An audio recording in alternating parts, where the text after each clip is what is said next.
आमदार जितेंद्र आव्हाड यांचे दोघे कट्टर समर्थक अजित पवार गटात प्रवेश करणार आहेत। अनेक वर्ष खासगी सचिव म्हणून राहिलेले अभिजित पवार अजित पवारांच्या पक्षात प्रवेश करणार आहेत आणि हेमंत वाणी हे देखील अजित पवारांच्या राष्ट्रवादी काँग्रेसमध्ये प्रवेश करणार आहेत।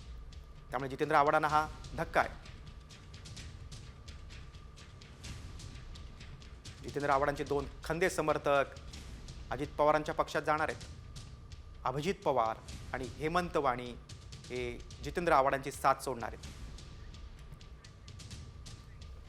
आमदार जितेंद्र आव्हाड यांचे दोघे कट्टर समर्थक अजित पवार गटात प्रवेश करणार आहेत। अनेक वर्ष खासगी सचिव म्हणून राहिलेले अभिजित पवार अजित पवारांच्या पक्षात प्रवेश करणार आहेत आणि हेमंत वाणी हे देखील अजित पवारांच्या राष्ट्रवादी काँग्रेसमध्ये प्रवेश करणार आहेत। त्यामुळे जितेंद्र आव्हाडांना हा धक्का आहे। जितेंद्र आव्हाडांचे दोन खंदे समर्थक अजित पवारांच्या पक्षात जाणार आहेत। अभिजित पवार आणि हेमंत वाणी हे जितेंद्र आव्हाडांची साथ सोडणार आहेत।